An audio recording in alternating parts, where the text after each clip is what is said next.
पण आता बातमी वारी संदर्भातली आहे। आषाढी वारीच्या सोहळ्यासाठी उजनी धरणातनं 10,000 क्युसेकनं भीमा नदीमध्ये पाण्याचा विसर्ग सुरू आहे। 7 ते 8 दिवसांमध्ये पाणी चंद्रभागेत पोहोचणार आहे। त्यामुळे वारकऱ्यांना चंद्रभागा नदीत स्नान करता येणार आहे।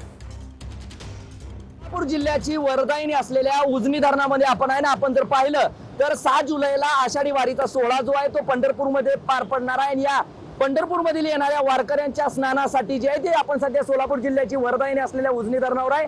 आणि या उजनी धरणामधून जे आहे ते 16 दरवाज्यातून उजनी धरणातून भीमा नदीच्या पात्रात जे आहे ते 10,000 क्युसेक्सनं विसर्ग जो आहे तो पाण्याचा सोडण्यात आलेला आहे। आपण जर पाहिलं तर पंढरपूरच्या आषाढी वारीच्या सोहळ्यासाठी महाराष्ट्राच्या नव्हे तर देशभराच्या कानाकोपऱ्यातून भाविक असतात, वारकरी जे आहेत ते उत्साहाने या ठिकाणी वारीला येत असतात। आणि या वारीला आलेल्या वारकऱ्यांना जे आहे ते स्नान करून त्यांची वारी जी आहे ती पूर्ण होत असते। वारकऱ्यांचं जे आहे ते चंद्रभागेत स्नान करणं याला फार मोठं आषाढी वारीच्या सोहळ्यामध्ये महत्व आहे। आणि या आषाढी वारीत येणाऱ्या प्रत्येक वारकऱ्याच्या उत्साहात भर पाडण्यासाठी, स्नान करण्यासाठी, वारकऱ्यांना शुद्ध पाणी मिळण्यासाठी, आंघोळीसाठी आपण जर पाहिलं तर उजनी धरणातून जे आहे ते पाणी सोडण्यात येतंय।